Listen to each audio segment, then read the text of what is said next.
Hello, ladies and gentlemen. Welcome to another episode of And Still Boxing, where you hopefully get all of your boxing information and news for Australia specifically. I'm here with the head coach and trainer of Bondi Boxing Club, Tony Del Vecchio. Tony, how are you today, sir? I'm very good. What an intro. That's great. I'm great. Great to be here and happy to be here. So, yeah, happy days. Good.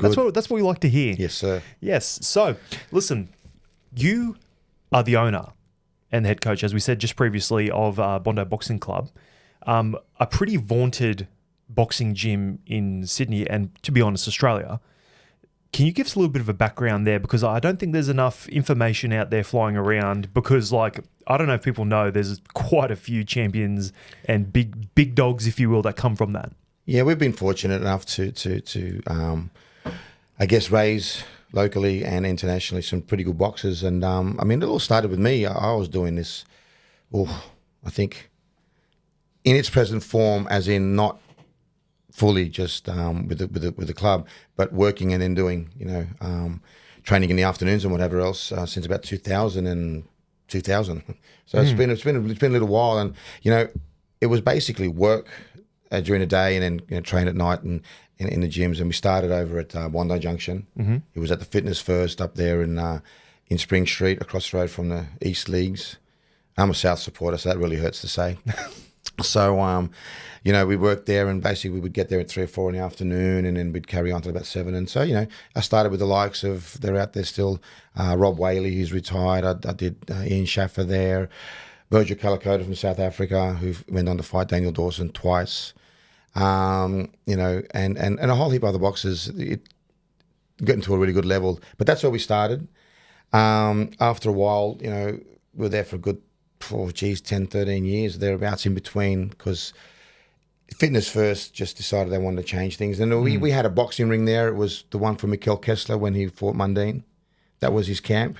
This is Fitness First in Bondi Junction. Bondi Junction, yeah. I've trained in that ring? Yeah, you have. Actually, now I think about it. There you go. We're in the same ring. That was it. That's where we were. And that's now in Legends Gym in Kensington. Right. It gets around, but it's been around. But I remember we trained there, and they decided they want to change the look of it all. That was their gym, of course, do whatever you want to do. So we went to a place downstairs.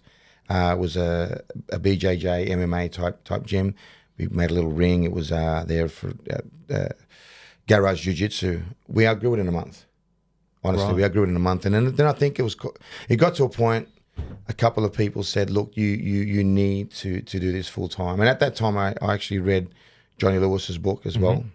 And there's a paragraph in Johnny Lewis's book where he says, same sort of crossroads he was at. He was a sign writer, old school sign writer.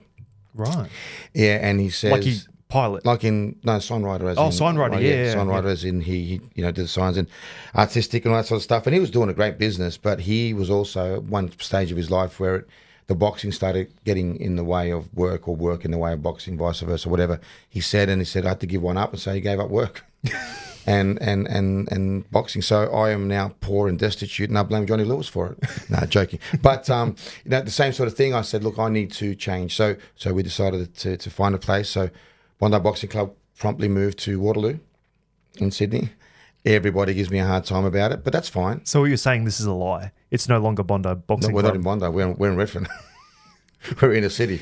And because the rent in Bondi is extraordinarily expensive, so we ended up getting a place. It's 375 square meters. Mm-hmm. To get something that big in Bondi, one is non-existent, two would be $1 million an hour. So it wasn't going to happen. So we moved to Waterloo, and we've been there ever since, and it's full time now. So since 2016, I think it was when we went live. Mm-hmm. It's been full time. So now that's where we're at. I do nothing but the boxing in the gym, and we've grown in members, we've grown in stature, we've grown as far as boxers is concerned, and we've had a great run in. I mean, look, as a coach or as a gym, let's say, I think I'm up 53 regional titles, 6 world titles, one I defended or part of. So, hey, I think I'm doing something right. Yeah, there's got to be some level the formula works, right? Correct formula. Because I was also looking at your team as well, and like you've got like a sports nutritionist there. Yeah. Like it's legit. This is like a legit fight gym. Yeah, we do. We have direct line to nutritionists. We have sports scientists, our in-house strength and conditioning. because we know that's where it's at. It's kind of like you travel around the world and you get the best bits of what's what, and you see what it is, and you think, can we do that? And I can tell you, we are actually, Australia in general, are at the pointy end of fitness and strength and sports. It's such a small nation, but we really are there. Which is very highly educated, aren't we? Very, very. And the beauty about that is when you go overseas and you see an Australian in pretty much every team. Yes. It's like, well, in the okay, NFL, I yes. see like a sprinting coach. Yes. With like Antonio Brown and things like that. Well, that's right. And another one, because it's a football, a punting coach or a kicking coach, they're Australians. Right. And a lot of the punters and kickers are Australians. NFL, the AFL, whatever we call it, and other bits and pieces. So, you think, okay, we're up there sporting wise. So when a nation, or when a side of sport, the sports sciences is so prevalent in sports, we have Richmond Saliba, who's with the Bulldogs. He just puts it together for us and, writes it all out. So for me, it's kind of like, well, you need to do this, you're going to do this, and it's going to help you with your boxing, and it does. So we have it all in house. So yeah, you're right. So your philosophy is kind of essentially, let's take a science-based approach and a bit of old school. Oh, definitely. Oh, no. Boxing is king. So yes, you think you can make him faster, go at it. But if you get in the way of boxing, move. Right. That's exactly how I say it. I don't bite my words. So it's meant to be like a compliment, not a takeover. So I'll start a camp and I'll say to Richmond, we are fighting so-and-so. His strengths are ABC. Our strengths are EFG. But I need to beat him with that. So do not remove any of this. If you can, make that better and get him fit and strong. That's it. That's all I say. Go and do it. If I see I don't like it or we need to make changes, we will make changes.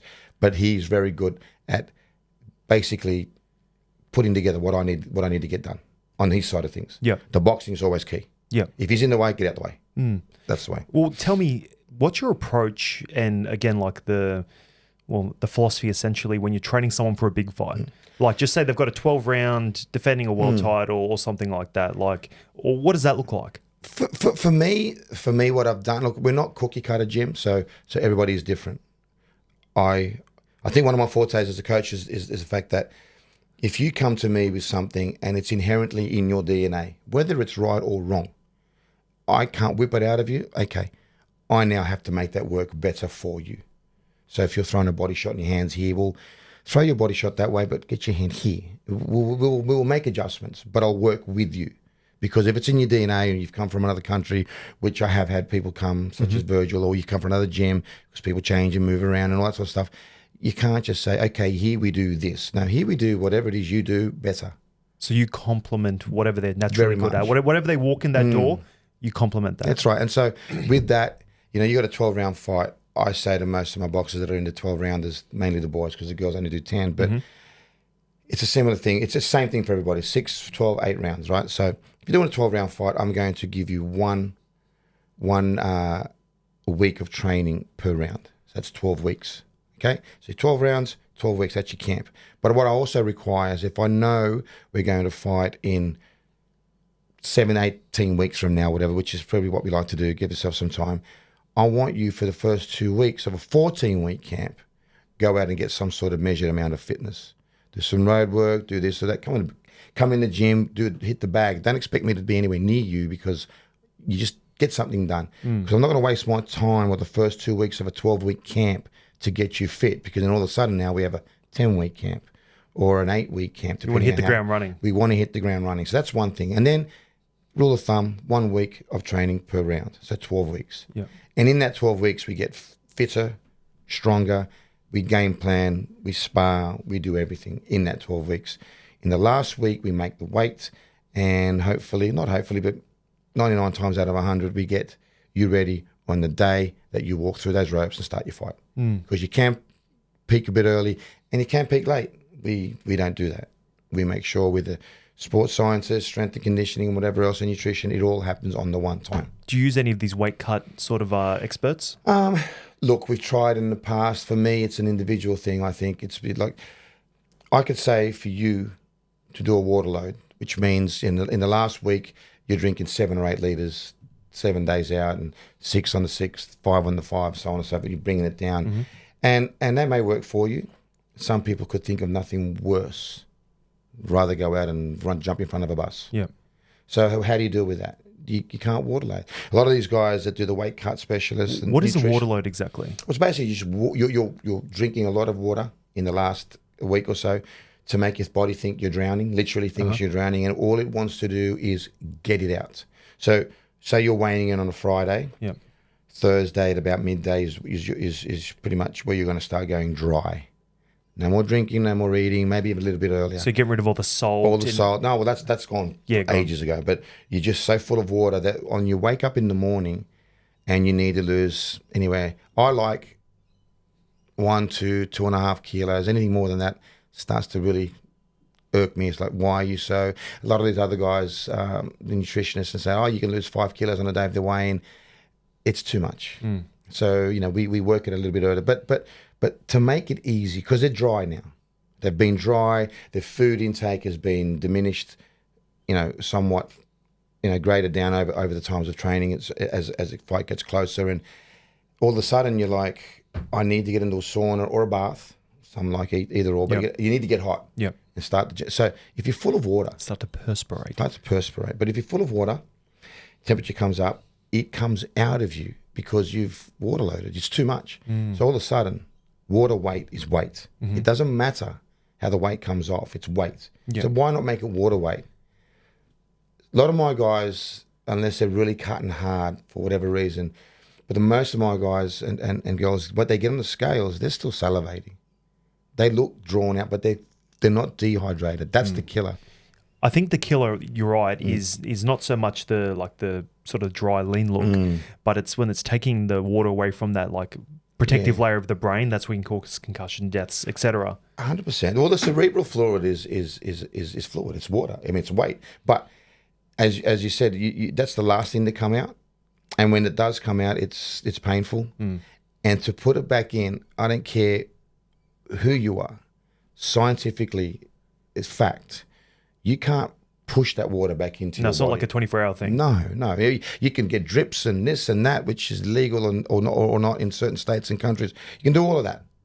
It's still not going to go into your head. It needs to be turned into what it is, cerebral fluid for what it is, and it's a bit thicker and whatever. It needs to be turned into that. It's like an oily substance. And then it needs to be pushed into that, and it's going to take 3 or 4 days. Yeah. So if you take it out of your brain, your cushioning effect, as you say, gone.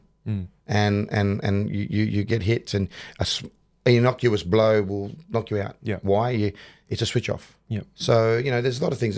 If done correctly, a weight cut is easy. But you then also got to, you take the X factor is the boxer. Yeah.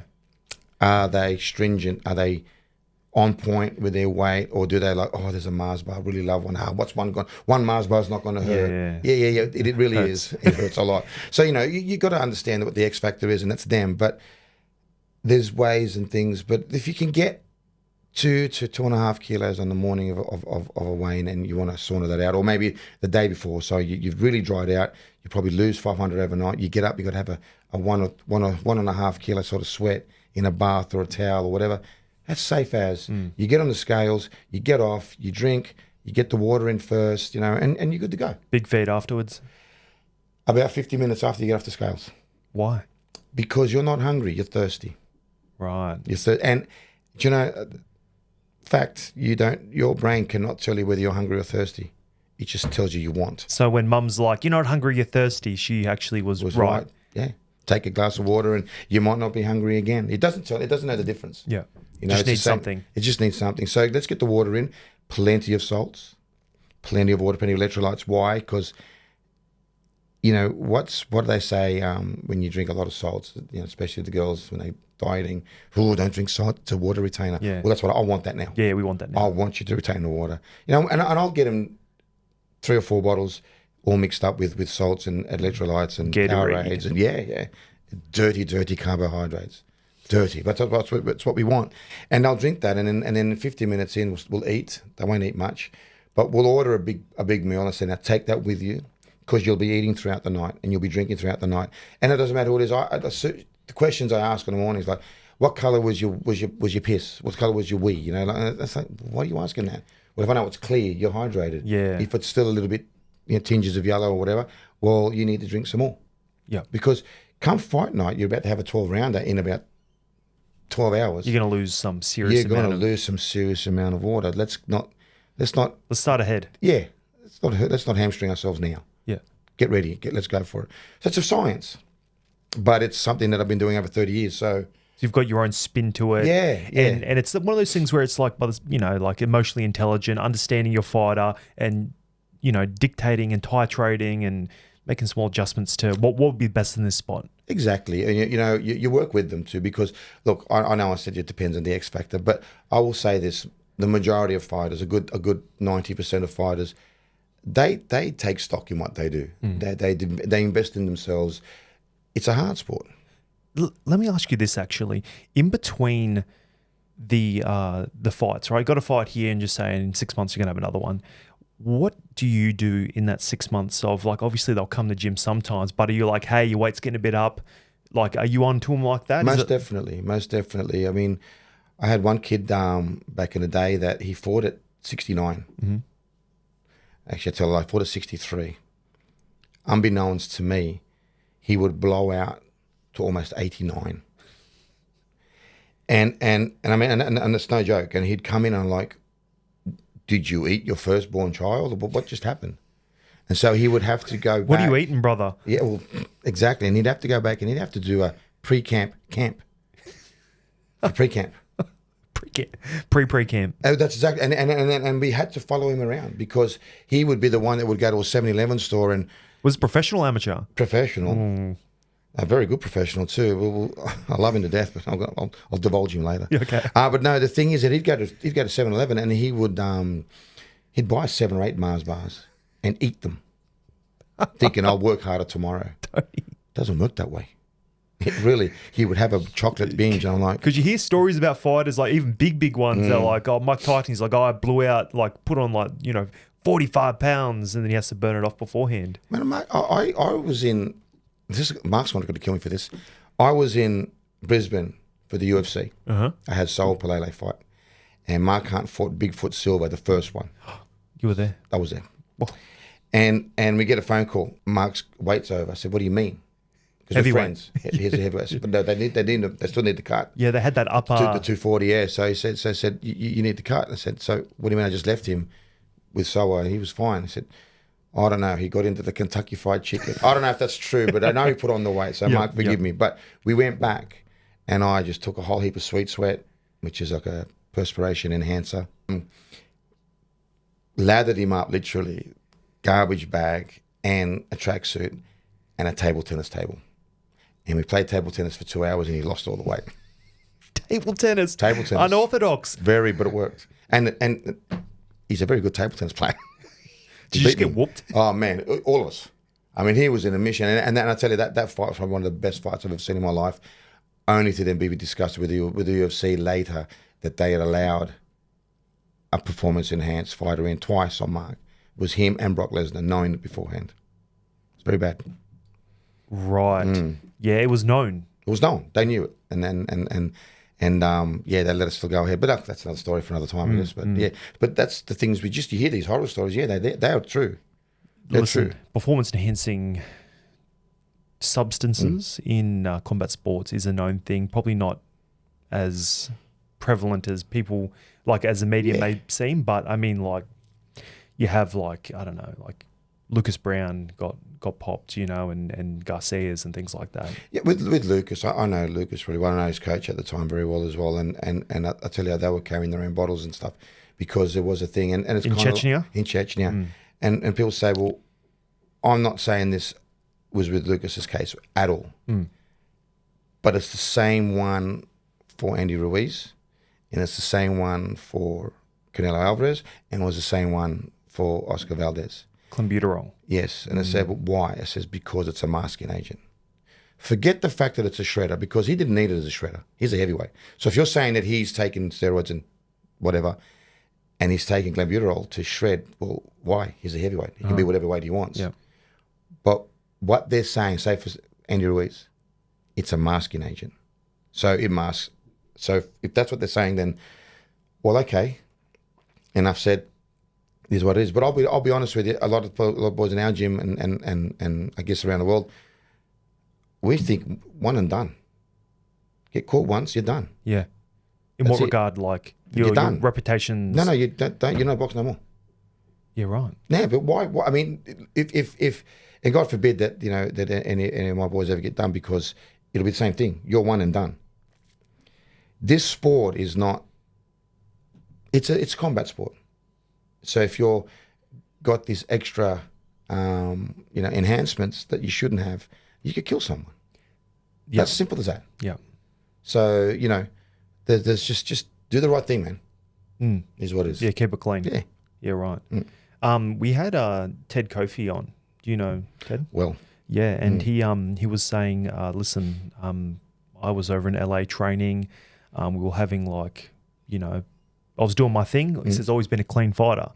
But then I had to go to hospital one time, and then the doctor was like, hey, you're a professional athlete, you're a boxer. Cool. Just tell me straight, what steroids are you on? He's like, I'm on nothing. And then he's, was kind of a bit tilted at that. He's like, come on, bro. Like, I don't care. Just tell me I'm your doctor. He goes, nothing, clean. Then he goes, well, that's surprising. You should have something else. But other people that come in here, boxers, whatever it is, they've had, they're on everything. Look, same story. I sent a kid to Moscow, years ago, because he wanted to get into through Pakistan. He wanted to get, that's little Camille, give him a shout out, but he wanted to get to the Olympics, or to the world, sorry, and no joy here. So he still had Pakistani sort of citizenship. I said, why don't you get some training, this and that? And he went back, fought the same guy that kicked him off the Olympic trials and beat him. So he got a gig. Hey, look, whichever way you got to go, then whoever you want to represent, I'm all for it. He lost in the first round to a Greek kid, which he could have beaten, but he just a little bit with COVID and whatever else. It's very disjointed sort of camp. But he went to Moscow, and it's fun. He went to a gym, and we all know that the boxers out of there. But exactly that, they're like, "Are you on something?" No, why not? Almost angry at him for not being on something. Yeah, he's like, "Because you get tested and stuff. Oh, you can do all this sort of stuff." So it's there, it's prevalent. We know it, but we're like, look, if you're going to do that, then good luck to you. But another gym. Yeah, another gym. But or if you're going to get caught, it's got to be a serious consequences. You have some repercussions. You get 6 months off. The word is, when Valdez got done, it was a minimal amount, and the WBC was the belt they were fighting for. That minimal, their mean test was just over that. So you know what they did? They raised the mean test. Oh, he's under it now. Right. That's not even a lie. That's not even that's common knowledge. Yeah, that's known. Yeah, it's known. So I thought, well, really? Okay. Well, good luck. Right. So there you go. And because the WBC really was spearheading that clean sport situation. But they're also doing that with VADA, the Voluntary Anti-Doping Association, which in box rec gives you more points when you win a fight, because you're saying to the world, hey, come and check me anytime you like. Yep. I reckon they should all pay for that. Yeah, right. Yeah, so some fighters can volunteer to be tested whenever they want, and then you get more points for it. Yeah, it improves your rankings. It improves your rankings. Yeah, you get probably a better opportunity to fight for a world title, because you're saying to them already, I'm good to go. Check me whenever you want. I like that. So tell me, in some of these bigger fights, like say your Canelo Alvarez or like the really, really big guys, they can be like, there'll be no, in the contract, there'll be no testing for me in this. Well, that's up to the governing bodies to say yes or no, and it's up to the opposite corner to say yes or no. It's funny you bring that up, and it's like, why do people not make contracts so easy? Like, this Devin Haney, Garcia, Part 2, whatever. Just contracts in general. You'll talk about this guy fighting that guy, and it's like, oh, it's going to happen. Spence Crawford, oh, it's going to happen. It took so long. Why? Things like that. Literally, I want to wear green socks. No, you're going to wear blue socks. I want to wear red gloves. No, you're going to wear black gloves. And it's just literally to the nth degree, and that's why contracts aren't made. Silly things. Who comes out first and second? That's a big one. Yeah, that is a big one. That's a big one. Does it matter? For the champion, maybe. Well, if I was a pro, I'd be like, I want to be second. But two champions, it's like, I'd be happy to come out second and announce first. Scissor, paper, rock. Do something. Come on. I don't know. I know I'd be bitter about it. Well, if you're the champion and the other guy is a contender, sure. Second. Second. But if there's two champions, undisputed, all that sort of stuff, or unification, Yeah. you know, whatever. Throw some lots. Toss a coin. It doesn't. It really. But that is how these guys are wired. They're hardwired for war. Yep. I want every single advantage. There has to be something said about if you're a champion, all right? And like, people, for example, take Muhammad Ali, for example. Everyone's like, oh, he's such a great guy, this, that. But you look behind the veil a little bit, he was mean. He had a killer instinct. And to be a fighter, be a world champion, you need to have a killer instinct. Yeah. You need to be a mean and probably a little bit narcissistic, a little bit full of yourself. Have that confidence. Oh, that is, I mean, you know, you see the movies with obviously Will Smith, and that's a bit more. It's been, they've humanized him, but he was mean, and he was a womanizer. Have you seen that Joe Fraser documentary? And like Joe Fraser and these team are like, Muhammad Ali was the worst on that last fight. Yeah, it's terrible. But then he also is like, I'm champion of the world.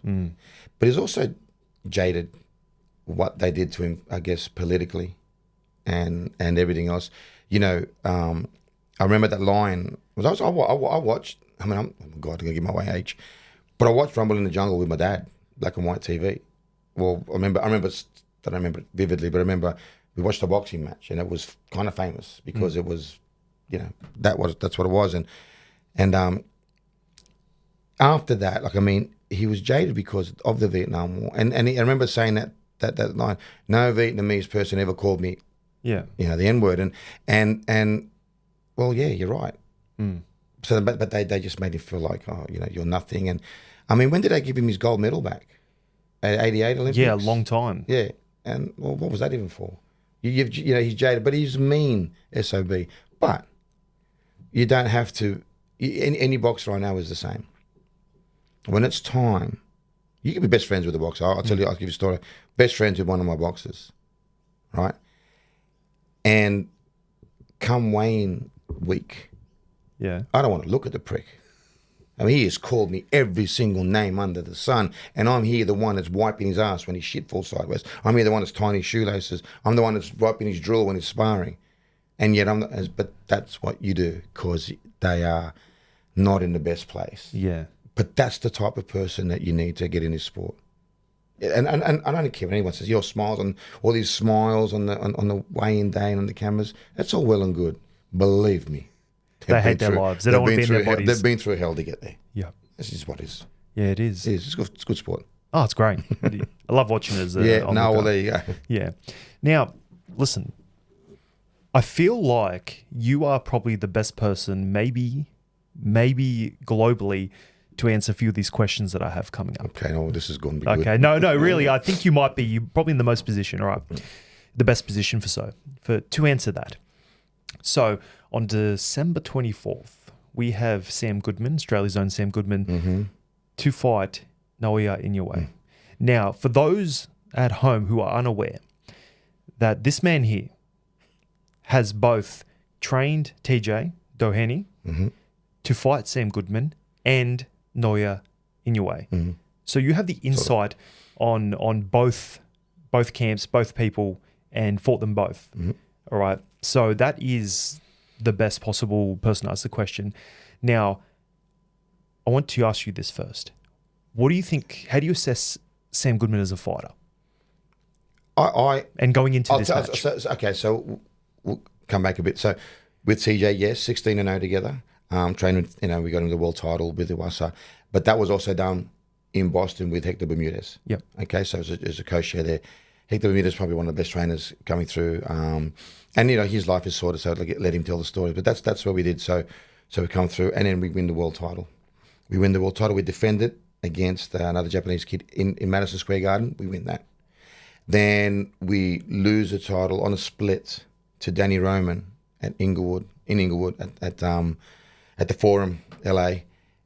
Close fight. I mean, we went in there with the whistles and we came out with a bunch of fans from Mexico. It was brilliant. Roman was good. Roman was a great fighter. And man, like I said, you know, he dropped TJ in the second, I think. And then after that, TJ's just consistently just whittling him down, getting rounds. And then There's another flash knockdown in the ninth, which is a two points, the 4 point swing. So we lost it on one judge. They gave it a draw, and I thought, whoa, that was pretty cool. Yeah, yeah. But it was that. So that's where we are, and that's the caliber of TJ, right? Coming through, we've seen Sam come through, and I'm speaking to TJ a lot. And then I think there was one time I'm not sure if we ever fought on the same card. I don't think we fought the same card, but we knew this kid coming through, and we became fans. TJ and I. TJ's now subsequently moved to Perth, and so we come back and forwards to training camps and what have you, and obviously to Boston with Hector. So we become fans. Like, this kid's a good boxer. Like, this is a real deal. And Sam is. I've actually had the pleasure of working one of Sam's corners when his cut man was ill. So I did it. It was a no limits card. So I was there to help him out, and it was good. It was just good to be part of it and see Sam. Literally this close, And lo and behold, a year or so later after that, TJ's been sitting by idle. I'm thinking, you need a fight. They need an opponent. What can we do? So we put it together, and TJ gets to fight Sam Goodman. What a lot of people don't know is that TJ came off the couch, literally 4 weeks. 3 weeks to train, 1 week to make weight. Yeah. And a bit of training in between. And, and had about a year off. Had about a year off, COVID, all the stuff. Yep. And it's tough out there. It's tough out there. If you're a boxer and an athlete and you're not doing what you do, you got to start working. So he's working at the mines even. So, there's a lot of people that know, but that's okay. It is what it is. We took the fight, took the purse, everything was good. Let's go and get the fight done. And I remember clearly that was solely and purely a Sydney camp. Didn't get to go to States, so we trained as hard as we could for the time that we had, and the result was TJ lost, and that's fine. I remember Sam got us with a flash hook, a bit of a stumble, but he did get us as well. So put TJ on his backside. He's got up, and then Sam's footwork, Sam's boxing knowledge is up there with the best. You know? And I think he's a high IQ fighter. He is, and also the corner. Joel Keegan, had worked us out. I hate you, Joel. And but look, I think round 7 or 8, I think we almost got Sam to trade, and TJ hit him with I think it was a cross on the left hook, left hook, right cross sort of combo. TJ's got power. He's got power, and that's why you want him to trade. That's why we wanted to trade. And I said, go and get him. Yep. And he did, and he started to trade, and there was a wobble from Sam, not much, but you didn't hear Joel, get the F out of there. You're not trading with this guy, and Sam responded immediately and got out of there. Yeah, eluded. So eluded. So there is, in and out. Thief in the night beats us. Now, from there, TJ has 4 fights in a row, 4 camps in a row, 4 knockouts in a row, all in Japan. Yeah. Just on that really quick, what was the strategy going into it? Get him exchange. That was the idea. Get him in and get him, just close him down and get him to draw him into a brawl. Yep. TJ can brawl. Yep. Because the power allows him to. Whereas Sam on the back foot, or in the mid range and back foot, he's just a pop box, very fast, very accurate. Yep. Good footwork. Good footwork. So he can drag you around wherever you need to drag you around. If he can rush you with his footwork, what we mean by that is if you can, he's going to gallop to you all the time and get there to rush you. You're going to hit and miss, and he's going to counter you. And that's what he was doing. And I said, TJ, get out. Get your head side, get your head, get underneath him, get to him, and then start to rumble. Yep. Let's just rumble in there. Yep. One's going to get through, and it's. I've seen Sam on his backside as well. When it's against a Japanese kid, 8-0, I think it was. I forgot the guy's name. I'm not going to remember his name, but he's put him. And again, look, flash knockdowns, they happen, right? But it's to say that it can be done. It's not a fluke. He's not infallible. No, he's a human being. He's a human being, right? So get in and get it done. And look, like I said, when he traded for a fleeting 30 seconds in round 7 or 8, whatever it was, we're like, oh shit, here we go. We're going to, he's going to game on. He's going to get him. He's going to get him with one, and then but he adjusted real quick, and that was all it is: adjustments, which is good. But I mean, like I said, TJ then goes on. There was a guy. He fought a couple of guys, but there's a guy. How'd you start getting all those fights in Japan? It's with Michael. Japan is where we won. And he loved it. He said something reinvigorated him. Yeah, it was 100%. And also with Japan, where he beat Iwasa for the world title, he made fans. He made more fans there than anywhere else in the world. How are the Japanese fans different? They're educated. They are all educated in the sport. They are very, very, very, very patriotic. They love their own. They're very respectful. Very. Some of those fights, you could hear a pin drop, and you get a golf claps. 3 knockdowns. Except when Inoue fights, then the animals come out. Really? He is a god, and rightly so. I mean, what he's done and doing. Yeah. You know. So, but we fought 2 of his main sparring partners. Iced them both. One was Lamido from Orange County, LA, and they say he's from Long Beach. So there's Jorge Acosta was a guy that's from Long Beach, and we just been camped with him with 2 of my fighters, Darren Garatuella and Jylane Taylor, and also the girl Lynn Sancho and a couple others. We've all been in camp, and Jorge Acosta's camping in this gym, Knockouts Gym in LA, where we go, and we're sparring, and I get the coach. The coach is an ex-copper, and I go, "Oi, what do you about this Lamido character?" And he goes, "Never heard of him." I said, "He's from Long Beach." And then the fighter goes, "No, he's with that manager, such and such." I don't know who he meant. He mentioned the name, and he goes, "Oh, that guy." And I went, "Oh, you don't like him?" He says, "Oh, no one likes him." I said, "That's not nice. He's probably a nice kid." He goes, but he had never been in the scene, so they're saying, "How good can he be?" So what they did was, he said, "Look, leave it with me. I'll get back to you." Sure enough, that was Wednesday. Friday we spar. He's come back again and he says, "Tony, I got some information for you." I was like, "Oh God, copper." And he said he's got no heart. He's got no. If you let him he's a front runner. If you let him take the lead, and then you're gonna find yourself in trouble trying to catch up. Yeah. So, but if you can just get on him. And the only thing I said to TJ, because for that camp he trained in Perth, he just couldn't get out of work and back and forwards. And who are they talking about specifically? Lamido. Yep. And he is a massive sparring partner for Inoue. And same as Nakajima, he knocked him out. So he's knocked them both out now. Jumped on Lamido, first round, bang, see you later, gone. Yep. Could not come back. And I'm starting to send stories to the media in Japan, unbeknownst to anybody. Yeah. Japanese killer. Oh. The Irish monster. Oh. And I said, you need to fight him to restore honor for Japan. And I was saying I was saying this to So you're playing the social, cultural thing. Oh yeah, without a shadow of a doubt. Tony. And I'm saying it to Michael. I says, mate, tell him they need to get revenge, because it's not easy to get it. Like Sam's team got him in front of. Let me tell you, they'll tell you it's not easy. So they went in. So they essentially had to go and disrespect them, like in the ring. Yeah, it's sort of thing, and say, look, I'm your number one in 2 of these belts, mate. And he's like, yeah, and walks away. Look, at the end of the day, I think what happened in the end was, all right, we need to fight someone, and TJ for this time looked a bit more attractive because former IBF champion, defended it twice. Just knocked out 3 of your sparring partners. Made a lot of sense. And they're probably like, okay, he's a bit older as well, at 36. Exactly, all that sort of stuff. You know, when he had that fight though on the undercard of I think Fulton, TJ was not Fulton, the other one. It'll come to mind. But anyway, he was on standby because the guy that he was fighting sometimes just disappears, doesn't make weight. Right. There was Navarrete, not Navarrete. Who did he fight? Oh, whatever. And the thing is that, you know, come over, just in case, slightly straight in. Yep. Well, everything went well. Inoue knocks him out. TJ fights a guy from Philippines, knocks him out in 4. And it's like, well, we need to make this fight happen. So they make it happen. Because they always do that. They always put them on the same card. Yeah. Like, what do you reckon of this? Size each other up. Yeah. It was at Tokyo Dome. And the Tokyo Dome hotel is here. It's literally at a slow pace, a 10-minute walk.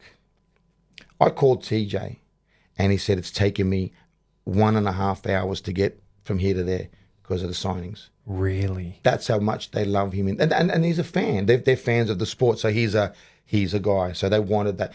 You'll find the fans normally make the fights in Japan. So as much as you want to fight, this guy versus that guy in Japan, if the TV wants it, they're going to tell you, oi, We want him. Yeah. So that could be one of the reasons. And along with that was also the great work behind the scenes by Michael Altamora, Sean Gibbons, and all those other people in our team that are going in and pitching for TJ, and it got over the line. It was touch and go. And Sam was the next one. Sam now is the next one. But you slotted in. But we slotted in because I think they wanted, like you said, they probably looked at us as a soft touch. Yeah. Okay. I think Sam done his hand as well. And he hurt his hand against... Was that before or after? No, that was before. Yeah. But you got announced before we that got even announced way happened. before then. Yeah, we got announced way before then. Well, I'll tell you now, we signed way before then, and we weren't allowed to announce till just after that. Yeah, I remember speaking to you at a certain fight night, and you're like, listen, worst kept secret. Yeah, it is a worst kept secret. But, and for me, it's like, well, whatever. So we're there, we go and we fight. And there's another thing too, a lot of people say, I know Timothy Bradley, and I know others in PBC or Top Rank are saying he needs to get out of Japan if he wants to be known. Timothy Bradley, I love you and all, and you're a good boxer, but what rock are you living under? I mean, who doesn't know him, especially in boxing, because I do know him, and he has fought in the States. But the reason why I say that is because like it's time to get out of it. Like, why would he get out and fight at places where he's not in control? In Japan, he's got all the control. Yeah. They strap differently. They allowed the stack. I heard the canvas is different. Yeah, very it's like different. more grippy. You're very grippy, and it's and slippery. At the same time. At the same time, it's kind of weird. It's what it's made of, but it's like he knows where to stand. I'm telling you, man, he's got everything down pat.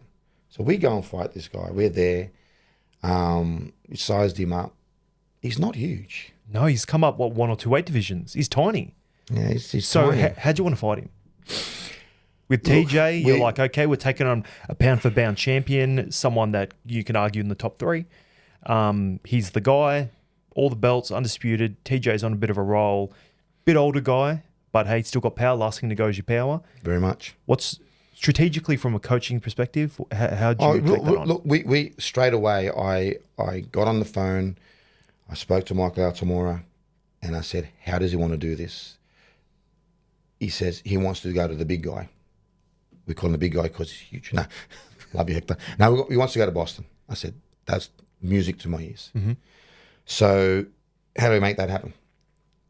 Is money involved? Yes, of course there's money involved. So I go down and get sponsors. We raise a bucket load of money to get him to leave Perth, straight to Boston, 8-week camp. Yep. All right, and in Boston, like Hector Bermudez, Javier Fortuna, Jonathan Guzman, Gongora, all these guys, he's trained them all for world titles, world champions. If you look at the Guinness Book of Records, it says that Freddie Roach was the youngest world champion coach. He actually isn't.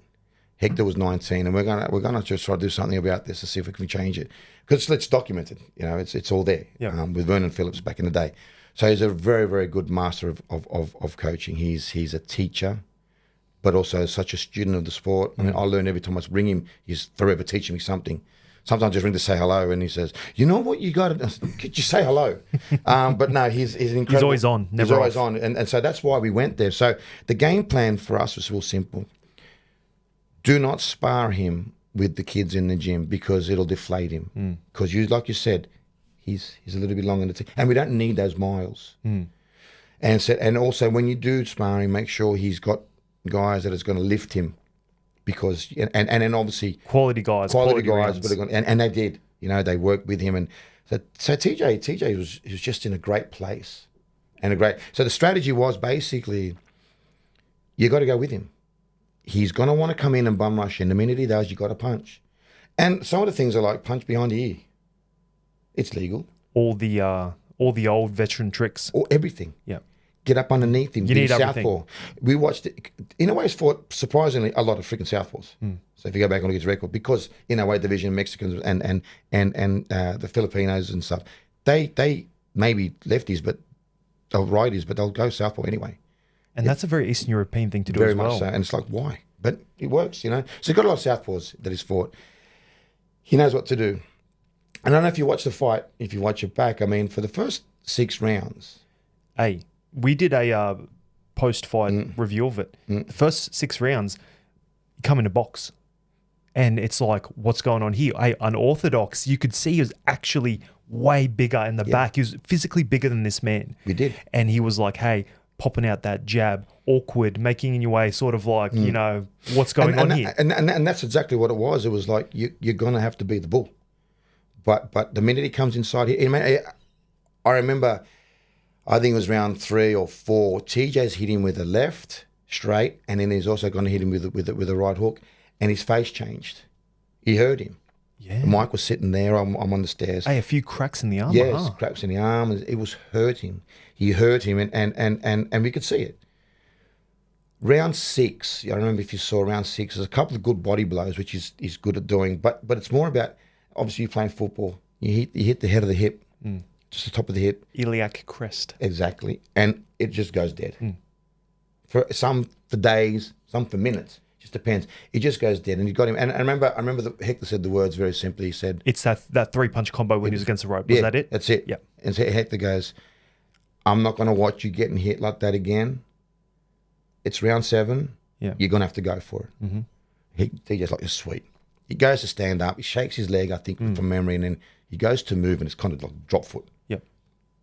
We're not having that. No, and then, you're not. Look, 2 of us have got towels in our hands, you know. Yeah. We're going to protect our fighter, but didn't need to. The referee saw it. He's turned around. He just couldn't move, you know. And it is what it is. But what's funny about that is that I think 2 judges gave 3 rounds to TJ or something along those lines.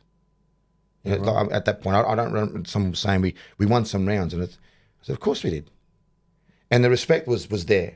I would have said maybe more like 4, in my opinion, for those first because ones. It was just the respect from Inoue to TJ was there. It was warranted because TJ's got massive power, and it was also shown to him a couple of shots in the face. It was like, I can't just rush this guy. I'm not going to bully this man. No, I can't. I'm not. And then, but that shot got in, and look, in TJ's own words, he said, look, he looks like he was going to come on like a steam train. Yeah, he was coming on like a diesel. Well, we'll never know. But yeah, that's, you know, there's an age thing there. But what a fight to have. I mean, it's an undisputed fight against, like you said, potentially top 1 or 2 or 3 in the world ever. After what he's done, you know, your Crawfords and your Inoues will be put in the same basket because of what they're doing. Incredible stuff. Great stuff. And so, he had a red hot fight against him. I mean, I'm 2 feet from him watching the fight. I'm thinking, yeah, I get it, but Nonito Donaire showed us a lot.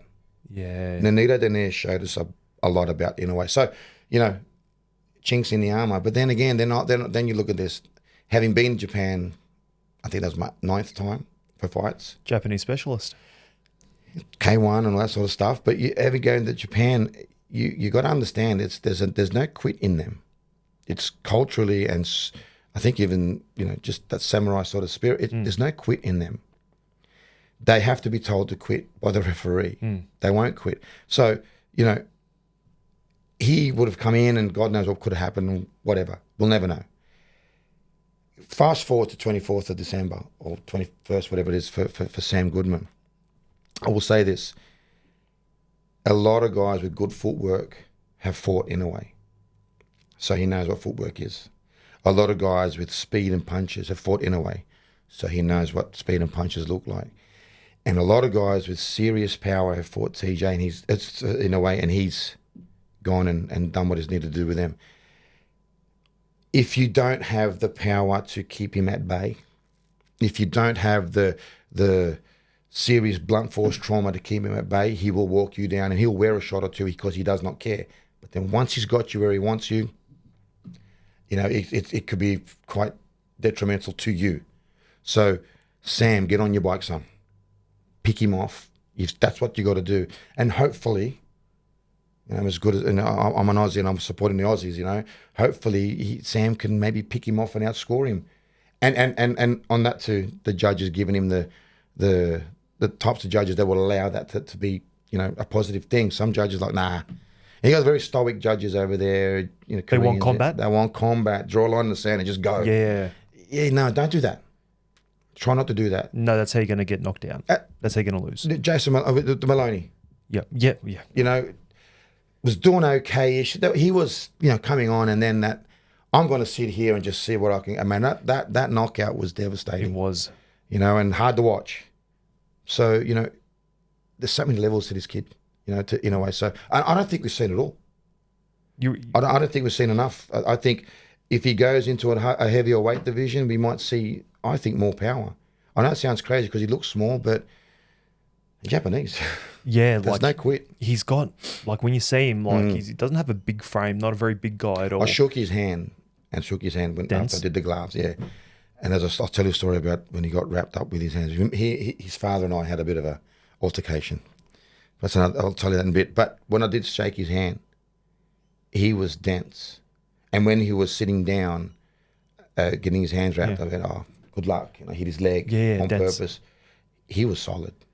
It's like better beef and stuff like that. Solid. It's like granite. Yeah. It's solid. Like it's in their makeup. It's like a little front row forward. Well, funny enough that I was looking at this little like sports documentary, I think, and like, please, if I'm wrong, like comment below. But like Asian people, Southeast Asian and Japanese are the most endomorphic people in the world. It's true. Like short limbs, dense, you know what I mean? Exactly. And genetically speaking. But it's also those short levers on the inside, they're big shot. They don't need the sort of like big sort of levers, they just and I guess the denseness, if that's a word. Look at these forearms, that's dense. Yeah, well I know, look at that. No, but I mean, something like that keeps coming at you, so it's blunt force trauma. The speed and mass and all, put it all together equals destruction, and that's what these guys are good at doing, especially in the kickboxing. Same thing with kickboxing. Yeah, very, very strong, and so it's culturally in them. But I mean, look, like I said, it's more important. There's no give. But watching him that close, I'm thinking Sam's going to have to rely on his footwork a lot, and Sam's going to have to create some serious angles, change his levels, and he's going to have to be the sniper. If that's the best way to put it. If he wants to sit in front and trade, I fear that for Sam that he might sneak one in. He's strong, and that's what he does. Look, he was on his ass not long ago, right? In a way. Yes. Because he got caught trading. It could go the other way. But then that's a serious hitter that did that, though. The guy that did has a serious puncher. And I don't think that's what Joel Keegan wants from, because I don't think so. He's coming from that very, very like vaunted amateur sort of system, and then the way that Sam fights, obviously the really active front footwork, and I'm sure if he wanted to sit down and throw, he could, but obviously there's a difference between like that in your way style power and not. And he just wants to sting enough to sting, but outbox. Exactly. Volume. If he wants to sit down and trade, he may not get the results he wants. Exactly. That's my point. Exactly. If you're trading with someone like that, you may not get the results. Not what you want. You're going to hit him. You're going to sting him, but he is strong. That's his thing. That's his thing. He wants you to do that. It's like what you wanted with TJ and Sam. Exactly. Well, that's exactly right. And so if Sam could do to him what he did to TJ, it's going to lend itself to some success, some measured amount of success. I don't know if Sam's going to be an all-out winner, and I don't know if Inoue is going to be an all-out winner, but history and experience shows that Inoue is a monster, and so you're going to have to sort of like think, well, everybody has fought you the way. Well, we try not to with TJ, and you could see where he got in round 6. It was exactly so. Had we gone further rounds, I don't know where it would have gone. I'm not going to say Inoue knocks him out, not at all. Can TJ have turned the tables on him? Yeah, sure, because that's what we wanted to do. But we don't know. We never will know, right? But what we do know is that everything that's been thrown at Inoue, he's dealt with and change. Yeah. So it's kind of like, well, why are you going to do that? So watch everything that he's done, study the crap out of him, and do what they have not done. Exactly, yeah, get that in between. With that said as well, I heard a really, really interesting statement by, Bakram Murtazaliev, his trainer, and I apologize, I forgot his name, but he was giving an interview after the defeat of Tim Tsyzu recently, and he came out and said, listen, the way I train my guys is, not necessarily what they do bad, because they're going to change it. And like, it's such a simple thing, but I'm like, what a great sort of like mentality. He goes, the way I train them is not what their opponent's doing bad, when making a strategy, but what they do good, because they're most likely to repeat what they do good. All the time. So it's like bang. And then we saw that in that particular fight is when he went to that left to the body, snap hook. You're right, and he's out of Glendale, his coach in LA, and Is that Oxnard area? Is it? just it's up West Hollywood, up North Hollywood, so it's in Glendale. It's a good part of town. It's a huge Armenian community there as well, and He's Armenian. yeah, and Eddie, it's the coach. So, so he's a good coach, and so what he also said was, I don't know if you noticed the second knockdown. Well, you wouldn't notice the second knockdown for Tim was like a 1-2-1. Yes, it was 1-2-1. It wasn't a hook. It wasn't. People say keep getting caught with that hook. So they studied two things of Tim, and hats off to this team because it's exactly what they did. They watched him countless the hooks, right? The body shots, the touch body every time, and they also noticed every time Tim would retreat or exit, he'd exit up and lean and flat foot and do the parry. So, and what happened there was basically, I think once he got him with the first one, he put the pressure on again, and he could see him disorientated, and he would have just. These two combinations is all we train for 10 weeks. Exactly. 10 weeks. They saw it and they go, this is what we're going to do. And so if you hit him and you get him in trouble, he's going to do this. And it actually came to fruition because he got him with that left hook, that shovel hook, got him in between the guard. And then he started, Tim needed to get to exit. His legs weren't responding. So what do you do when your legs don't respond? Your head's thinking, lean out of this. And he hit him with that jab and he was off balance and hit him again. Now, is it a type of shot that would have dropped him on a normal occasion? God, no. But he'd just been rocked. He'd just come up off the floor. His legs aren't where they need to be. He's off balance, and the kid just basically pushed him. Yeah, it was a jab. Yeah, but he's pushed him with a good one hell of a jab. It was a stiff jab. Yeah, of course it was. But a jab nonetheless. But a jab nonetheless, and he's ended up on the ground again, and that's all they did. So I guess it's kind of like, what they do that's good. Because they do it a lot. So let's try to break that down. I think that's genius. He is genius. I mean, it doesn't take much. Look, boxing is not hard. Mm-mm. It's hard on the body. It's hard to train. It's hard to... The game itself, the match, it's not hard. I hit you. I stop you from hitting me. Hopefully I'll be the winner. Yeah, simple. Simple. Yeah. And there's a lot of stuff in between, but that's what it is. Yeah, but it's very simplistic at its base. Let me ask you... do you think Tim should stay at super welterweight at the moment, or just say obviously it's not up to yourself, but but if you were going to be like, hey, make an alternate route or anything like that, what would you suggest? Look, we've had a conversation offline before, and I'll guess I'll delve into a little bit. Look, Tim and I mean the team, we're friends. I think I've been to a majority of his fights, other than some of those overseas. We're good friends. He's been in my gym. He's done, I think, 4 million rounds with Mateo in my gym, sparring and vice versa. So it's we're very, very close as a team, close knit, whatever. I had them in my gym during COVID when we got them accepted as essential workers. For them to do that is to work. They needed to train. They needed to cross borders. So we paid for this. My solicitor wrote letters and stuff, and we got it done. So squared them away. We squared them away, and that's how close we are. And I will do that forever. But with the Fundora fight, I'm not about to speak about whether they should have stopped this, that, whatever. Everybody's got their opinion. It is what it is. Let's take it as this. He fought the fight. Yes. He lost the fight, unfortunately, on the scorecards. Okay. What I would have done, I guess, would be marched myself right over to Arizona De Lara's team that was still there and said, hey, listen, look, we hiccuped here, but how much do you want to fight for the world title at middleweight? Yeah. Because you just got rid of Zarafa, or whatever he calls himself. And let's do that. Let's go to middleweight, because I think look,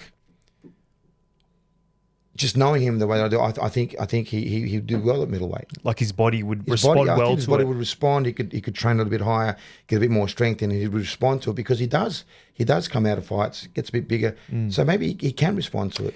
You know what? I've seen training videos in between, or leading up to the fight. Yeah, he's a big boy. And you know what? He looked dense. The shoulders look strong. Exactly. But then he boils down. That's exactly right. And we were there. At the time, I didn't put as much weight into it. But when I was there in Orlando for the pre-fight conferences and stuff like that, we'd come in and he would they'd both do their interviews, and then, Tim would come up to us, in the scrum and be asking questions. I did notice there was a definite difference in the upper body composition between Murtazaliev and Tim. Huge. And yet the same weight division. In fact, he weighed in just a little bit more. And I'm like, that's funny. Bakram's legs are tiny. They're tiny. So he's got no weight. Tim's got big ass quads and hammies. Yeah, that's what I knew was there. So he's going to carry weight more of his body. So he may look smaller in stature because the guy's got big shoulders, big chest. He's got the deep chest cavity and all the stuff around there. But then you look from the waist down, it's like, well, chicken legs, right? Whereas Tim is like big chest, big cavity, not as big as old mate, but he's but big quads, got big quads and legs all the way down to his calves. Yeah. He's strong. Yeah. Got good legs on him. You know what I mean? So he's got strong legs and whatever. So I would say, what's the harm? 154 right now is literally it's a hit and miss. Like if you get a chance, it's because someone wants you, not because you're number one, number two. No one gives a rat's ass where you are on the rankings. Okay, Tim had that great fight with Fundora.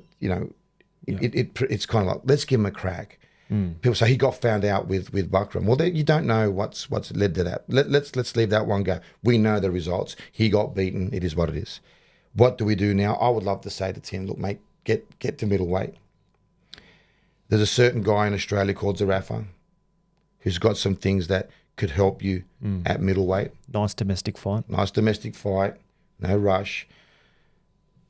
What does Zarafa do with that fight? I don't know. I think he has to take it because, they've got to have the fight. They've been going backwards and forwards. Well, I know he wants Nikita, and No Limit wants him to, sign one up with Nikita. But in reality, it makes so much sense to go with... Well, Nikita doesn't need a hand right now. Yeah. Nikita doesn't need a hand to go anywhere. He's sweet. He's doing his thing, right? He's just come off 2 good wins, Danilo and Cohen. He's doing his thing. Let him... There's more.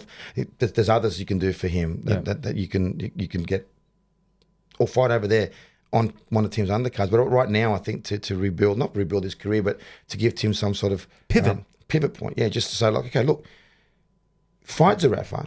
He's got the points. I don't know what belt he's got, whatever, but he's going to get you in the number 1 position or maybe make it an eliminator because I know that's where you're at. Do that. Then you got a claim to an Erislandy Lara, a Janabek, so on and so forth at middleweight.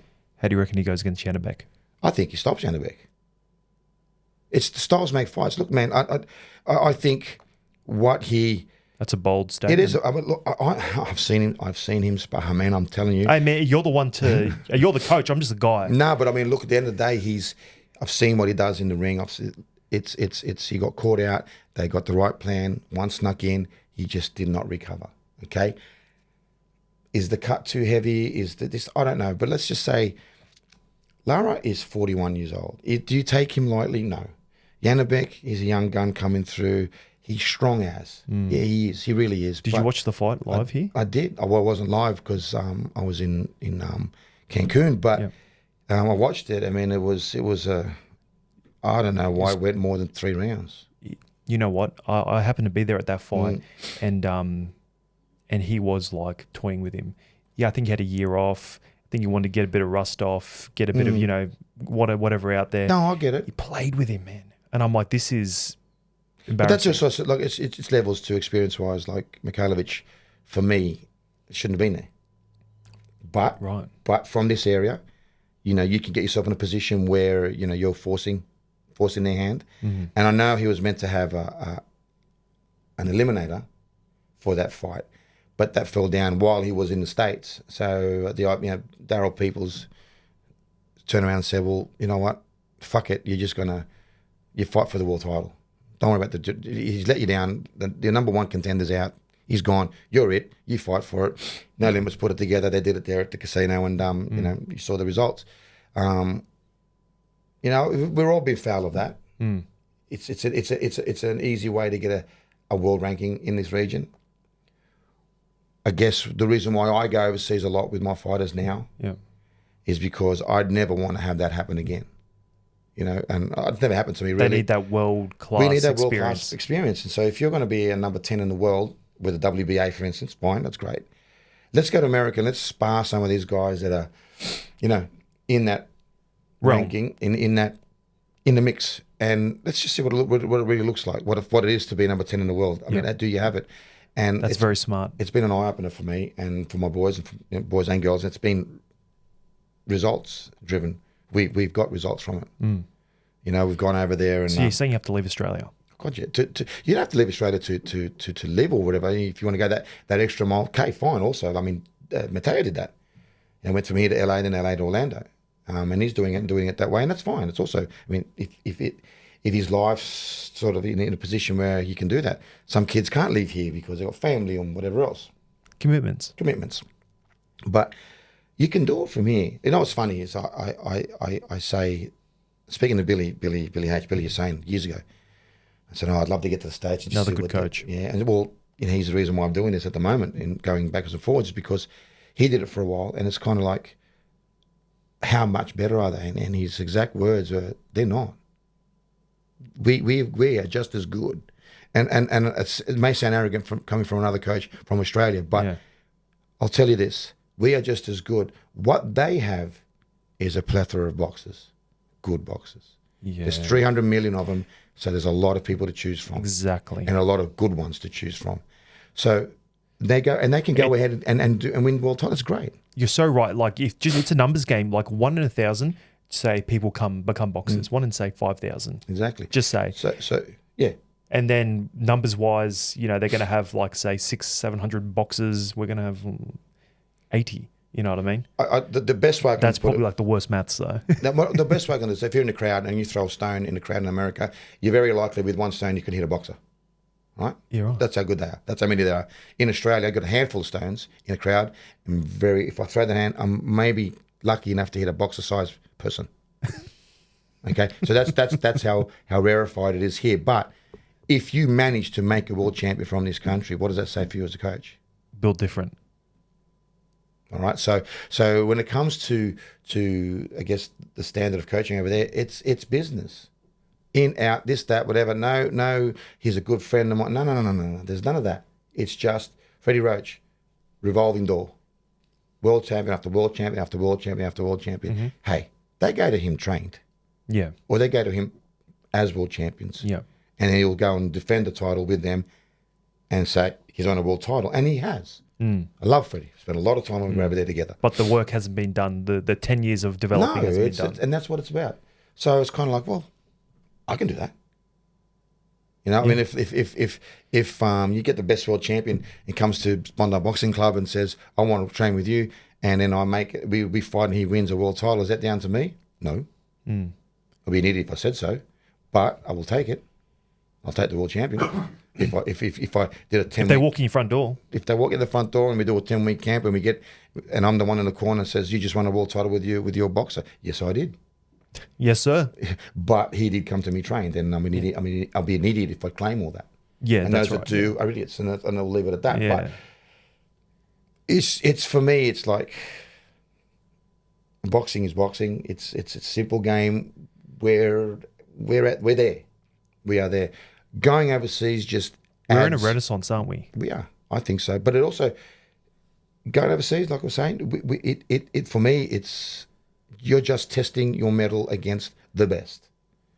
And that's all it is. That's how you develop. That's how you develop. All right. I want to ask a few questions, all right?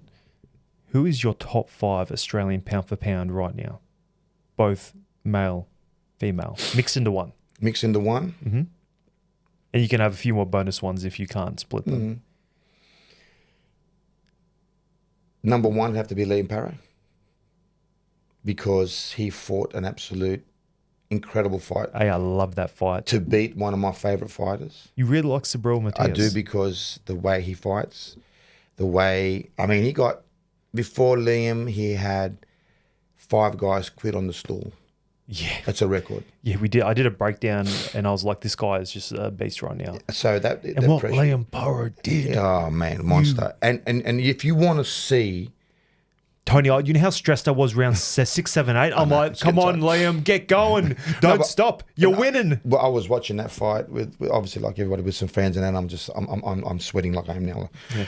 Like this. So what's wrong? He says, you don't understand. If he does this, it's going to be something big. Why? It's because of who the opponent is and where he is. And the referee. The referee was his uncle or something. Yeah. And I ran the team. I said, why the hell did you pick a Puerto Rican referee? He said, we had no choice. Yes, you do. Yeah, yes, you do. Neutral. You know, the judges were neutral, but the referee, he can also sway. But anyway, so that's number one pound for pound because of what he did and how he did it. Okay, number 1. Okay.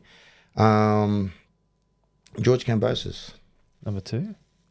George Kambosos, number 2 of all time, right? So I know some stuff. Oh, he's I mean, right now. Right now. Well, yeah, but he's still fighting. Okay. I tell you why George Kambosos, when he fought Teofimo Lopez, I have a piece of paper that I wrote on, said, George Kambosos beats Teofimo Lopez 2 weeks before, dated, photo of the newspaper, and signed by a witness. And I was called an idiot. Really? And I said, if this goes past round 6, he beats him. He's done Now, the knockdown in the first round was a bonus. Yep. And then he went on to do what I thought he would do. Why did I believe that? Because Do you think it was a perfect storm? Perfect storm. Right about the right time where Teofimo Lopez and his father were having serious issues with their partners, the mother and then his girlfriend, whatever. Yeah. Also, he's getting weight bullied in the last couple of fights. You know, Loma fight was great, but Loma was injured, and I know that for a fact. 2 weeks before he was in shoulder. In a shoulder. We all know that. So Loma fight, he was injured. So that, but he came out. But you could just see he's slowly. I guess maybe not say the same thing for Tim, but wrong weight division. He needed to go up. He was training to make weight. No, you need to train to fight. You need to train so that you can fight, not train to make weight. Yeah. That's not what you do. You make weight outside of training. Yeah. That's a different thing. But if you're training and running mile after mile after mile to just burn fat because you are not getting it off, then you're doing it the wrong way. Yeah. Something's wrong. So, you know, I would say, and so that was all happening. I thought, this is the time. And George's conviction. He was dialed in. Man, if you said to him, "Oh, mate, you're going to lose," he would look at you as if you're lying to him. Not that's what you're lying. So that hasn't happened. That will not happen. And that's what he did. And then Shocked the world. Oh man, Tim has got to be still in there. At number 3? Because I don't think he's lost his anything. He lost a fight to a pretty serious guy who looks like he ate his firstborn child. Yeah. Okay, he had serious crazy eyes. I would never want to talk to him because I would be scared to look at him. Yeah, my God. So he's lost to another guy there. So I don't think he's lost anything there at all. Yeah. Not at all. You know, and I guess in the grand scheme of things, people moving up the way they're moving up, Sam Goodman's got to be there. 4. Because of what's coming up. Yeah. And I guess the next couple of fights. Undefeated. Yeah. The next couple of fights might, you know, jiggle them around a little bit. It's a flux, but Sam Goodman. Okay, number 4. You know, number 4. And I guess you got to give the heavies a go. Jaya Pataya. Oh, Jaya Pataya, number 5. Number 5. No, I'll take it Tony. back. Tell you what, let's do this. Let's have Jai at number 1. There we go. Yeah, I forgot about him. And then the rest, and then everyone comes down from 1 from there. Okay. I'm gonna throw another one in there. What about Sky Nicholson? I like what Sky's doing. Sky's doing Sky. Yeah. Right. She's the same thing. And look, she pack up sticks. She's gone to London. She's training with the trainers over there. She's doing what she needs to do. She's marketed herself well. Matchroom had no option but to sign her from the Olympics. You know, everything that went forward, and she's doing it. She's a world champion. She's killing it. She's WBC champion of the world. Stylistically, do I like the way she fights? No, that's not me. Would I coach someone that does that? Wouldn't be me. I'd have to say go elsewhere. It's just not my forte. Yep.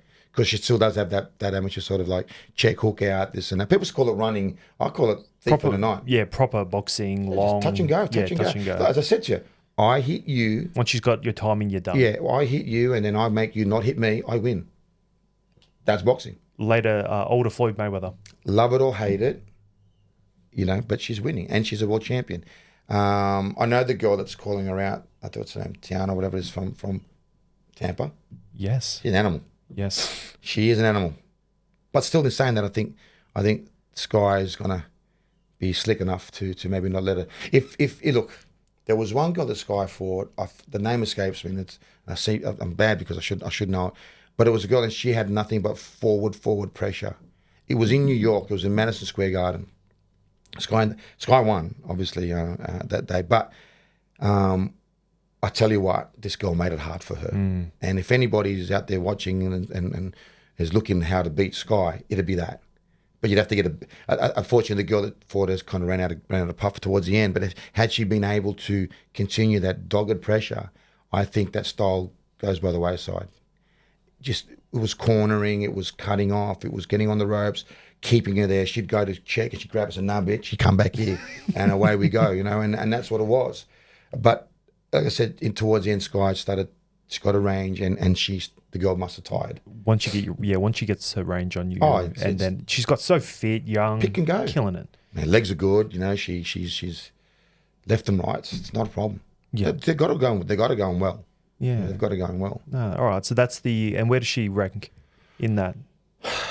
All up, I'll put her in at number 6. Well, you got top 6 out of me. All right, there we go. Cool. You want to just squeeze a few more. That's it. Now tell me, guys that haven't, or girls that haven't got enough credit, especially coming out of your gym, who do we look for right now?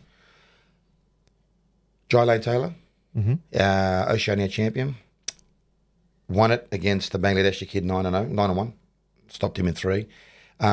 Fought Kazim Soyoy last, defended it on Wanderers, Ricky Colosimo's show. Yes, Ricky Colosimo's been on the show here. Yep, and it's kind of put him in hospital after the fight, which is a bit scary, but it all come good towards the end. What a fight. What a fight. I mean, stopped him in 9. His only loss is to Manwa Matet on a No Limits card, and it was a comedy of errors that got us in trouble there. When we came out, I think it was the debut for Harry Garside. And I remember they shot their little promo in my gym, because Harry was training in my gym with Johnny Lewis and us and the boys. And they did a promo, and it was 20 minutes long. And I said, about 15 minutes is what we're going to use. And they've walked him out. I've just had a fight with Lynn Santrum, who's another one we're going to mention later, but I just walked back to get Jai and to come back to go to the ring. So the boys have got him ready. I strapped him up and did his hands, but he just warmed him up and we're ready to go. As I'm going back, I'm thinking there's one fight between us, sorry. I'm thinking, I'll get him downstairs, warm him up and come back. They're up the elevator at the back of the casino. They're up the elevator, come through. Like, well, what are you doing? Let's go back. I said, no, we've been told to go. So they've asked us, I said, we've got to move it along. I said, they've got us in a cold room. It was air conditioned. He's now getting cold. And then we've come out and said, okay, well, we're good to go. Jai's still dialed in.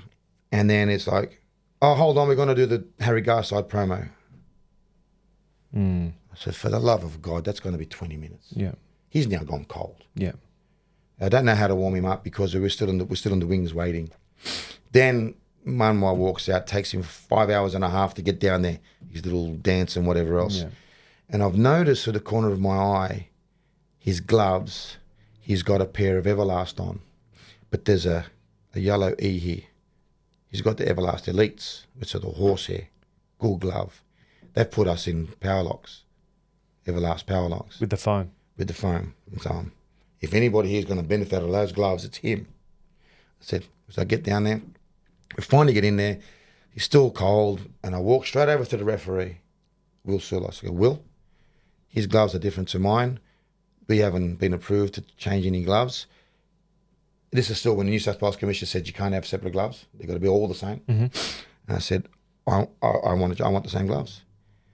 He's looked over and he goes, how the hell did you notice that? I said, because that's my job to do so. So now my job is to tell you and you got to tell him.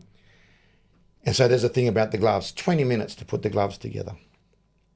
I'm thinking I'm getting elites. I'm not. He's thinking to get power locks. Anyway, they worked it out. I don't know how he got those gloves because there was 2 pairs of gloves for the elites for the main event, Harry Garside and his opponent. So how they ended up, and they were still with their respective boxes. So where did these come from? So you reckon? So I'm thinking, whatever, let it go. Another 20 minutes or so, and we get it all said and done. We started. It takes Jai about two rounds to get started. Yeah. One was on him. There's a cut Yeah. All of a sudden there's a cut. Jeff Fennick's like, stop the fight. I could hear him go, shut up, Jeff, let me do my work. Stop the cut. Stop the bleed, this and that. And round 4 and 5, Jai has just obliterated this kid, but not enough rounds. Yeah. We lose on a split, or I think just unanimous on points. Yeah. What a fight. Like, I mean, seriously, what a fight. And we shouldn't have lost, and we wouldn't have lost, and I think Jai wants to run that one back. And then other than that, like I said, he's coming through, and we're looking to go along. I would say, and I've said it many times, even with the kids and the guys that I've had in my gym, past and previous, Jai Lance Taylor's probably the most talented boxer I've ever coached. He just like doesn't pure know it. boxer? Pure boxer, man. He just doesn't know it. Half Indigenous kid, he's a Murray, his mum's side. So, great kid. Another one coming through for me, Darren Garrow Truella. I mentioned him, he's 22. That guy is going to be something else. He's 4-0 at the moment. What weight division? He's 67. Yeah. 66, 147. He's come over to the States with me 2 times. Both these kids have been over there with us in training camps and just recently in Cancun as well. But they've all sparred the likes of Jorge Costa, Jose Zepeda. The other one was Junior. What's his name? He wants to fight Tim Tsyzu. Fought Bolchek. Ortiz. Ortiz Jr. Yep. Sparred them. All in this team, all in this gym, and so these are the guys that we've sparred.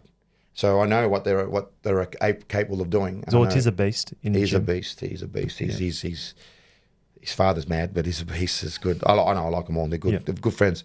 They ended up going to Ryan Garcia and then fought Bolchek from our gym, from Knockouts gym in LA. So, we got a really good relationship. But these are the guys. So I remember going to, in January this year, we were February, we were in LA, and we started sparring one day, and Jose Zepeda's there using Manny Robles as a coach along with his brother, getting ready for Dalton Smith. And they watched D-Boy and said, mate, we want to do a lot more work with him. Do you mind? I said, no, not at all. There's enough southpaws in, but anyway, whatever. So D-Boy is doing some rounds, and then the next day they said, mate, we want to pay. Now, that's a compliment and a half for a young boxer like that, because it's like... You're giving him good work now. Yeah, we're giving him good work, and also we'll pay you to go nowhere else. And it's $100 US a session, which is something. It's something. And the kids, like, wow. It's a confidence booster to him. And then just recently he fought Calvin Jensen he's signed by No Limits. And he fought Calvin Jensen, and it was southpaw, and Alfie called me while I was in Sweden with Lynn's fight, and said, mate, how's D-Boy doing? I said, he's great. And they said, good, what do you need? I said, mate, I watched Calvin Jensen. They're about to fight Hitchens. We watched Hitchens fight Zepeda in Orlando, where you were, last matchroom card. So we watched him live, and we're like, fuck, this kid is fast. I mean, watching it fast is fast. So Liam's got a task ahead of him again, But he said, we want to use him for sparring all the way through. I said, mate, unfortunately, he broke his hand. Or not break it, just a little bit of a fracture on his hand with Calvin Jensen, so not going to happen. So all the time in Cancun with us for the last camp, we were just training. He and I and the other guys were sparring. So, he's another one to look forward. So we've had a bit of a rebuild in the gym as well, and these younger ones are coming through. And then on the females, I've got Lynn Sandstrom. She fought for the world title. She's now just recently fought for the WBA International, won the unanimous over there in Sweden, hometown. It was really good result. I remember when she fought for the world title against Clara Lescarat from Argentina. Yeah, she lost the rounds. I mean, they gave us a couple towards the end there, but all the refs called me later, the judges and the refs, because we got to know them pretty well, because one was from Spain, one was from New Zealand, who I know very well, and one was from Texas, and the ref himself was from Florida. And they all came back and said, look, I know you're probably feeling a bit dejected. So to be honest, I'm not, because she just did 10 rounds with a world champion who's defended it 4 times. And we started boxing at 25. There's no amateur career to speak of, other than 20-odd fights, whatever, but nothing major. So we're kind of learning on the job with this one. But she's a crossover athlete, and, the whole thing. So we put it together and said, let's see where we are. And they all said, look, she got a head clash in the third, scared her a little bit. It took me about 3 or 4 rounds to get her back. Mm-hmm. And then she started putting together, because you weren't losing the rounds by much. You just weren't throwing. And it's a volume thing. Yeah. There's four or five photos they sent to us, No Limits photographer, cracking shots of Lynn landing on this girl. And I mean, you know, the slow motion. The slow motion. And she goes, oh, they're great shots. Well, we got them when we were in Sweden and in camp, and we're at the gym. I said, oh, they're really good shots. I said, yeah, they are good photo shots. He goes, no, I make my shots. I said, they're not unless you can do something afterwards. She goes, what do you mean? I said, every shot they gave us was a clear shot with a follow-up ready. She goes, what would you have done after the jab? She goes, I would have done that. And I said, well, had you done that, you might have knocked her, because she got power. Yeah. I said, what about this one, what about that one? And she finally got the gist of it. She goes, right. That's what the referees were saying. Like a tipping stone, right. So this time, she left nothing to chance and hit this girl with everything, and the girl's handbag on the front row. She didn't miss. And I thought, wow. So that's growth. And then for me, that's another one coming through. That's what you want to see as a coach. Yeah, 100%. Sparring in Cancun.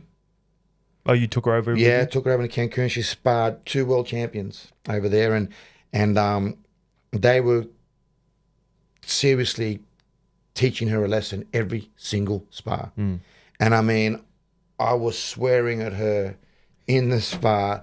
I'm not going to say any of what I said over there because a sailor would blush. And I'm thinking, oh, am I going to have to stop this fight? I can't. It just wasn't working. Yeah.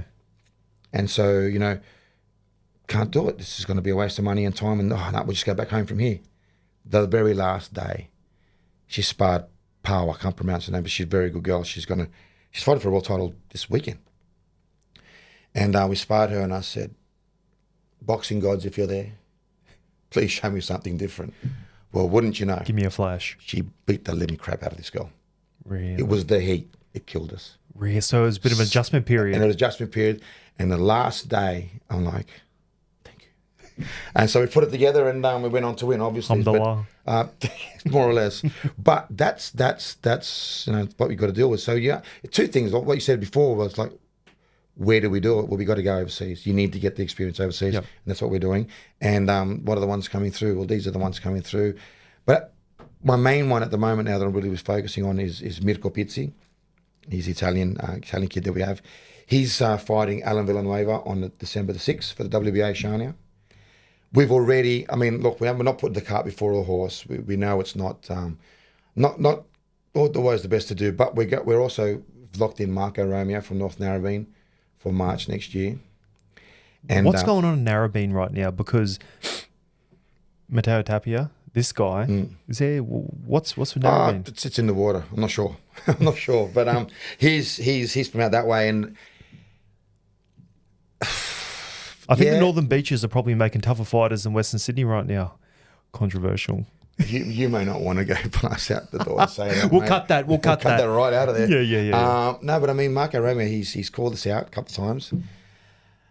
Careful what you wish for, little boy. I'll be honest with you. You're playing with the big fish, but you got a job to do before you come and see us in March next year, and that is to get Ken Aitken out of the way in Queensland. That's a hard fight. It's the IBO title. We've got to get rid of Alan Villanueva. Also a hard fight. But if we both succeed, come March, that fight's on. We'll put up our belt, you put up your belt, and we'll see who the champion is at 147. Because the way you're going on, it's like you've already done it, and you haven't. So be careful. That's from me to you. Let alone what the boxer's going to do to you. So there's a call out. You want to put that out there. Fucking, you've heard it here today, folks.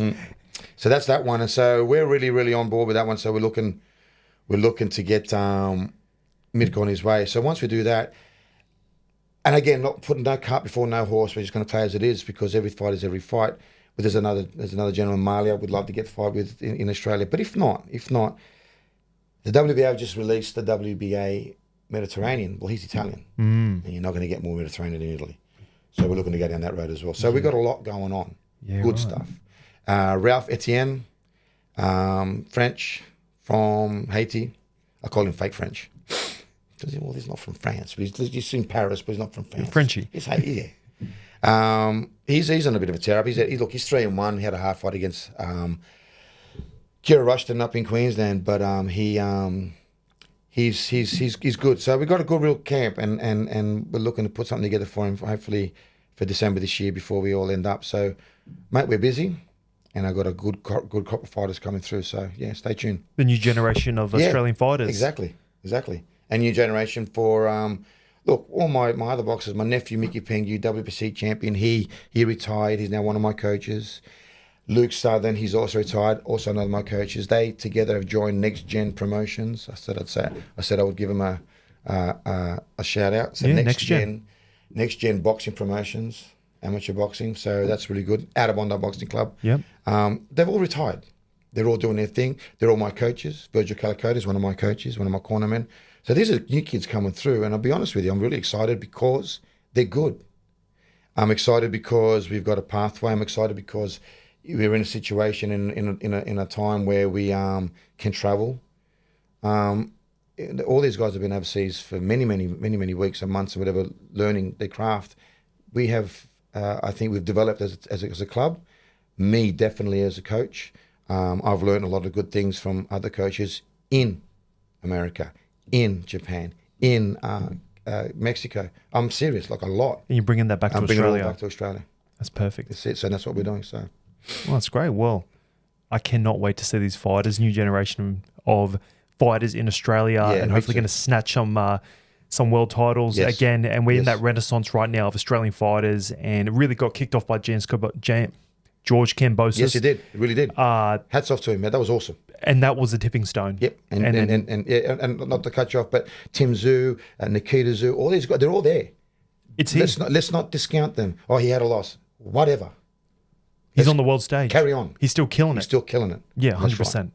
Right. Well, sir, thank you very much. Thanks for having me. I'm here with Tony Del Vecchio, owner, head coach of Bondi Boxing Club. Bondi Boxing Club. And you're listening to And Still Boxing. Thank you for listening. If you liked this episode,